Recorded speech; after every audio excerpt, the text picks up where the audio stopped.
Well, I'm Teacher Difan. I'm a history teacher, and I want to address something concerning the president's speech on Mashujaa Day.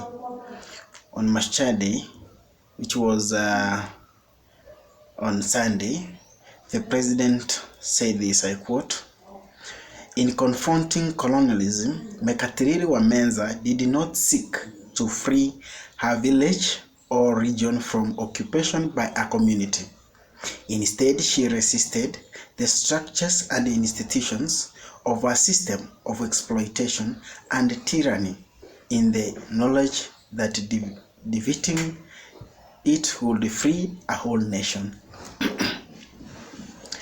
I think the president used the quoted this, or rather quoted Mekatiriri Wamenza to actually deliberately attack the deputy president Rigathi Gachagua.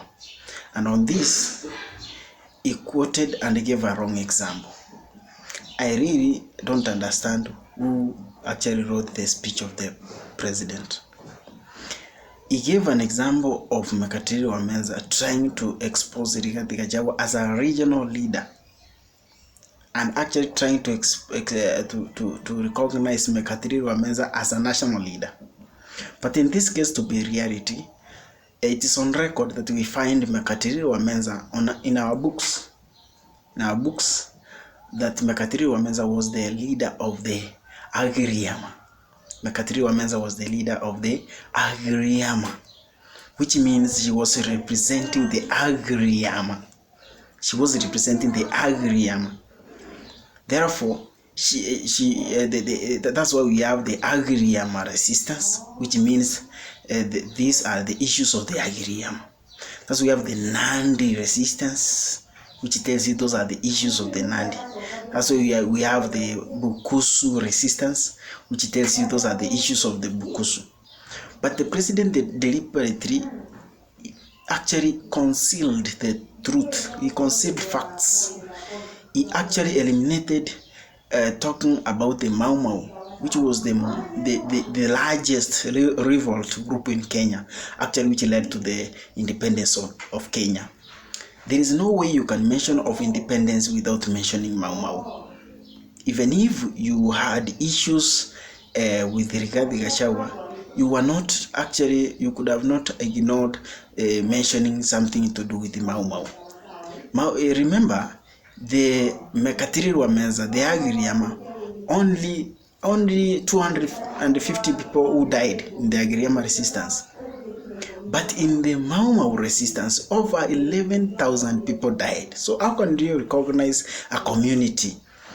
Then you ignore mentioning something about the Maumau. I think that speech was more regional, was more tribal, considering when you could have mentioned of Maumau. So hata kama umechukia watu wa Mount Kenya, of course I'm not from the mountain. Hata kama umechukia watu kutoka from the mountain, actually it's not good at all to ignore the Maumau, because the Maumau actually was the main revolt which had a national outlook. Actually, the only revolt which had a national outlook is the Maumau. So there's no way you can mention of national unity, national outlook revolt without mentioning of the Maumau. Maumau had a national outlook as compared to the Agiriam. So as a matter of fact, that's concealing the truth and distorting history. So the president deliberately decided to distort history and conceal the truth. So as a matter of fact, hiyo chuki yenye president ako kwa watu wa Mount Kenya is on another level. There is no way the president could have finished his speech without mentioning the guys like Field Marshal Dedan Kimathi, Musa Mwariama. There is this Waruhio Itote. There is this Stanley Mathenge. There is this Kubukubu. There is this Mudhoni Wakirima.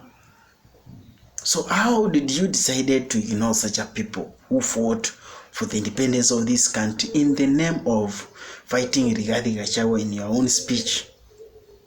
So I have never seen the speech of the Mashujaa speech had no national outlook. Actually, it was more regional because it gave an example of the Agriam community, a region. Instead, it was to address the national. It was to be more outlook. At least you could have mentioned something to do with the Maumau. Maumau was a very big revolt, which actually all the way, remember, this is a group actually that started in 1950s, and this is a group that actually 10 years later led the Kenyans getting its independence. So there is no another way, no another day you can ignore mentioning of the Maumau in the struggle for independence. There is no another way. Maumau revolt, or rather Maumau movement, is the basis of the Kenya's independence, or rather struggle for independence. Maumau ndio walileta uhuru Kenya, and there is no way you can run away from the truth. There is no way you can just try to distort history. So my submission is, hata kama ni chuki,